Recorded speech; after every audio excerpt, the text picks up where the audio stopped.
Full disclosure, news and commentary number 63, 63, 63, 63, 63. Yeah.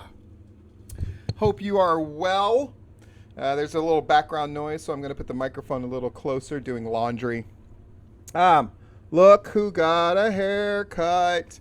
Super exciting to get that haircut. Apparently I haven't got one since like January. Not the move. Usually I get one about every 2 months. Obviously things happened. I couldn't get a haircut. I'm very happy to get one today. They could not do a beard trim though. Disappointing. In any case, what's the commentary about? It's a lesson that I used to teach individual wrestlers again and again and again and again. But with things starting up again, it feels like it needs repeating. That's what the commentary is about. Patrons, you sure are great. Brett, Brian, Dan, Reverend Dan, Derek, Jeffrey, Larry, Proc the Croc, Rob Rod, Southern Honor, and Double Dropkick. You guys rule. Eric Walker, Viral Pro Wrestling, and Myron the OG. All wonderful stuff. I saw Rob Rod is going to drop a video today. Excited about that. Tapped Out's been very great lately. And I was on chat with Gunner. If you haven't checked that out, you should go check that out. Yeah. By the way, I was going to make him Simp of the Week, but I'm not going to. But I'll just say, Randy Ward, you're an idiot. We'll just throw that out right in the beginning. And the Georgia Wrestling Network was one of these many. I try not to spike the football on this kind of stuff very often, but I feel like I must, as wrestling is now getting geared up and started again. And a shout out to places like Georgia Wrestling History, like Tapped Out, like Rob Rod, like Gunnar Miller, the people who have continued to produce things. It shouldn't be understated. And so I'm gonna toot my own horn as well. This hasn't been an easy time for most anybody. But the places that we're all going to, and it was always started with this sort of mean spirit, in the same way a lot of wrestling promotions start as retaliation to another one. A lot of wrestling news sites that never got off the ground, never did shit, never did more than 3 or 4 podcasts. Even when people sort of catch the fever again or feel motivated, I'm going to go do this fucking thing and it's going to be great. And I see people all the time like, need a podcast partner and rah, rah, rah, rah. And then the shit just dies on the vine. This shit is not easy to maintain and do.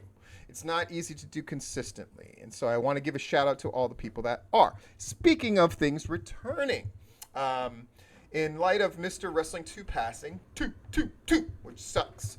I'm glad that Bill Behrens did a Mr. Wrestling 2 knee lift in his conflict against Matt Hankins, by the way. I think that's really great. That Peach State Pandemonium on Thursday is going to get together. All the boys are going to get back together, Bobby Simmons and his crew, to talk about Mr. Wrestling 2 and no doubt have a lot of great stories. And I'll just say it. It's an idea that I had that Larry helped organize and put together. I am gonna call into that show, but it's important, right? It's important that we acknowledge the greats that have passed. And if you don't know what a big deal Mr. Wrestling 2 was, especially in the state of Georgia, it's a good time to sort of catch up and be in the know. I'm going to be filling in the blanks. I know those old guys are going to have all kinds of great stories. I'm going to do my best to sort of, when I call in, I'm going to speak very briefly, and I'm just going to speak about sort of 2's overall legacy that he has left. Cool. I'm seeing a lot of WXW people. That's a group here in Florida. That's the school that's putting out the people to the Performance Center. And Chico Adams and a group of guys from WXW were part of Backlash, and apparently they're going to be part of Raw and SmackDown tonight. And speaking of Tuesday night, that's AEW Dark, and there's a shit ton of people. David Ali, Danny Jordan, and a lot of the usual suspects from Florida and Georgia, guys like John Cruz and Musa, and I'm sorry I'm forgetting people, I'm sure, Lee Johnson. All these folks that have been showing up. It's just great. And apparently AEW Dark is going to be 11 matches. AEW Dark is going to be 11 matches. Why am I making those eyes? Because I cover it. If you haven't been listening, I put out the thing right after Backlash yesterday, Platinum versus Backlash. And yes, I'm going to watch Raw tonight. Assuming I'm not incarcerated or something, I'm going to watch Raw tonight for 3 hours. Platinum versus Raw, and then Platinum versus AEW Dark, and then Platinum versus AEW Dynamite. Keeping that going. Wrestling news. Oh, I already talked about Patreon. I do have an unboxing. Somebody sent something kind of small. So I'm going to unbox it. Exciting. Exciting.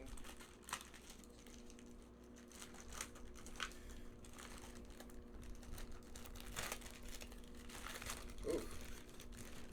Well protected, whatever it is. One Mount Tech. Oh. It's a USB voice recorder. That's awesome. Huh. I'm not sure exactly what it is, and I don't think I see a note on who sent it. But it is very much appreciated. Oh, man. Because I have a million thoughts during the day. I know I've said that before. I'm like a sort of an avid note taker. I could show you all of these books and composition books and little composition books that I just fill up with my thoughts. So if I could have a voice recording thing, oh my God, that would be amazing. Thank you for sending that. Thank you for the people who continue to send stuff. Of course, the P.O. box is down below in the description section. Anarchy had a show. It had 120 people. They did it outside. They followed the distancing guidelines. And Larry has a write-up of that show up and available on gwhnewsandnotes.blogspot.com. Action Wrestling apparently is going to be back July 18th.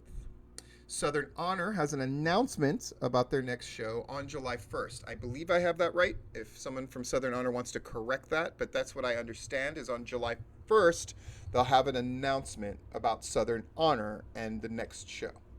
That's what I'm gathering. Pro South will start on June 19th. And yeah, I'll be looking at those shows. Whatever that means, I don't know if I'm supposed to do that publicly or not.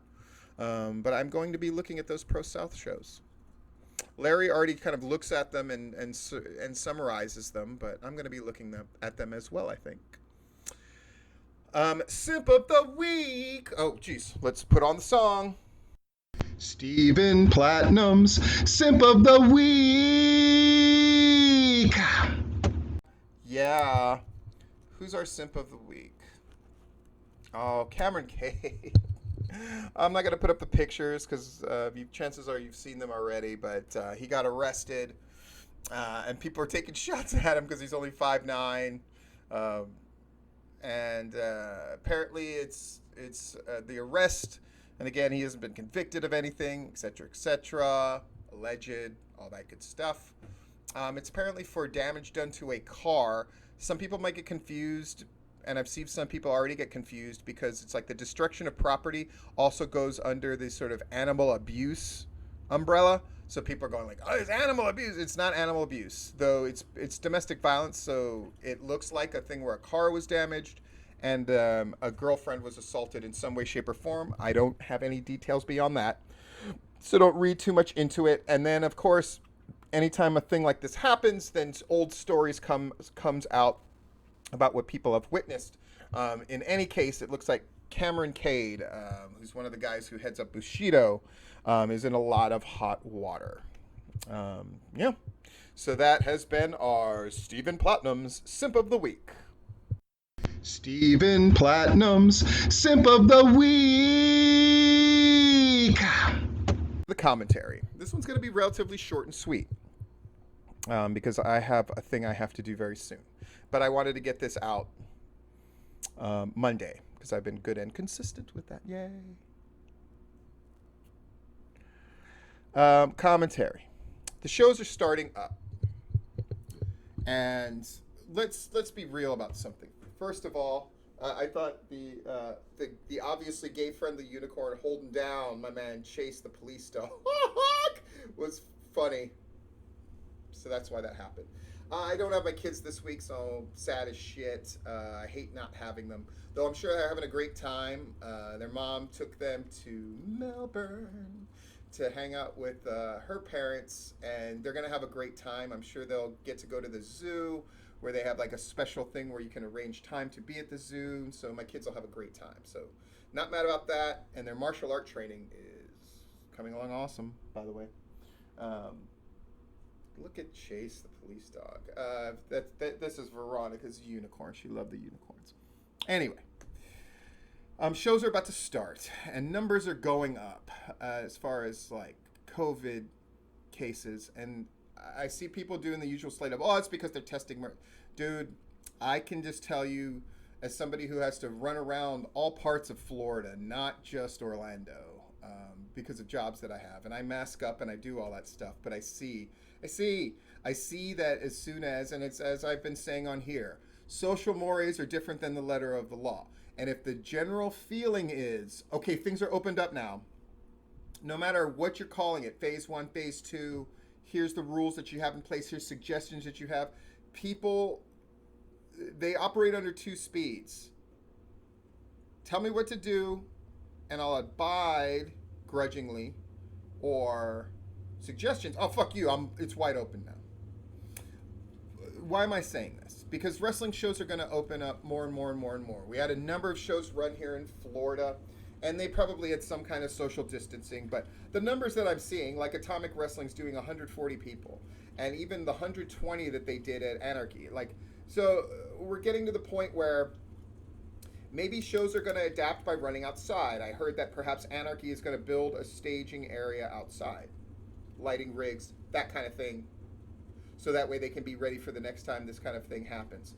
But numbers are going up, and I have no desire for wrestling people to get sick, and I have no desire for wrestling shows to be part of the fucking problem. So the game is also beginning. And what do I mean by that? There's always a game being played, but now the rules are different. I was having a conversation with friends, and we were talking about, can you do certain kind of wrestling angles anymore in this age of the Black Lives Matter? Can you do wrestling angles anymore? Can you do, because we were talking about Anarchy, and we were talking about how Adrian Hawkins basically brought up, Todd's brother dying in a promo in the midst of the match in order to get heel heats, and they were made uncomfortable by me mentioning that, and I see it.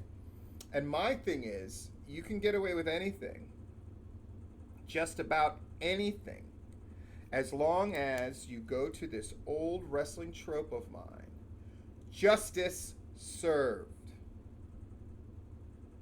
If you find a way to punish the evil, that doesn't mean that the heel can't go over in a match, but there has to be a feeling that balance has been achieved. And in this day and age, you just have to better make goddamn sure that balance is achieved and then some. That's the only thing I would say. Another thing I'm going to cite, and I can go in more into detail about justice served. In fact, one of the questions I was asked, I'm going to start doing those answering individual question things more frequently. So I'm going to save the big talk about justice served again for that. But remember that wrestling is social. I think now more than ever, this thing about being aloof by yourself in the locker room with your headphones in and not interacting with everybody else, you can do whatever you want to do. But I think, are we still going to shake hands with everybody because of COVID? I think that stuff is all incidental. And if the answer is no, then fine, don't shake hands. But I think it should be modified to this. You need to shake hands and introduce yourself to everybody.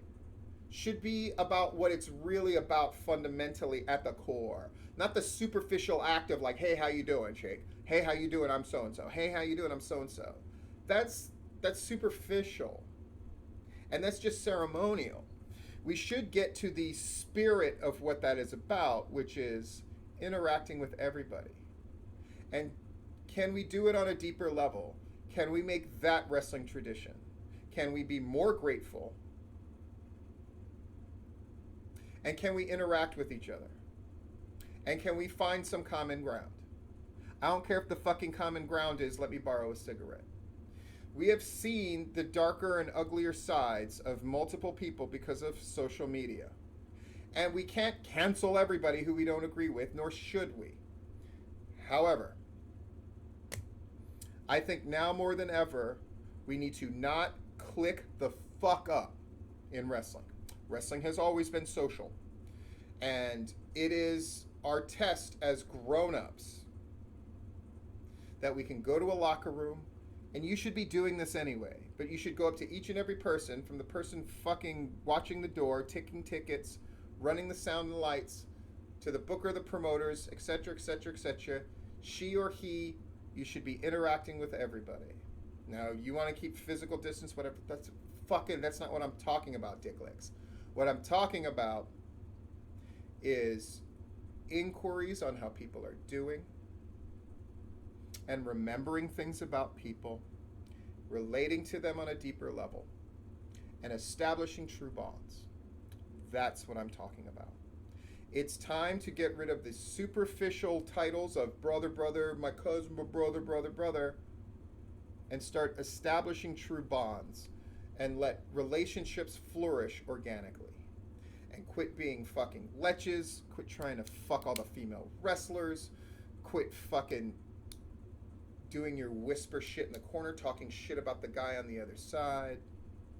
Quit ostracizing people. And if there's somebody whose opinions you strongly disagree with, especially when it comes to Black Lives Matter, All Lives Matter, whatever all that horse shit is, it's not enough to meet 50% anymore, or it's not enough to just wait and see. And some of you will go, well, that's not fair. I've always been the one who's been expected because of my position here, there, and for whatever reason. I'm not denying any of that. I'm just saying it's the same advice I give my fucking kids. It's the same advice that I gave the fucking wrestlers when I trained them, and it's the same advice that I hold to this day, which is you, person watching this, take it upon yourself to do most of the work with each person. And the benefit will come back to you many times over. Because you will help create an atmosphere of the locker room that we all want to be in. Even if there are individuals in it with whom you do not particularly get along with or agree with. Maybe you'll find that you have more in common than you think, but at the very least, you will be facilitating a scenario where problems can be addressed in adult manners instead of fixing nothing and things continuing to fester and get worse. Haven't we had enough of that in general? Let's be humans. Let's deal with each other. And let's forget for just a moment that you're just dumb fucking wrestling people just like me. Fucking wrestling. Am I right? This has been Full Disclosure.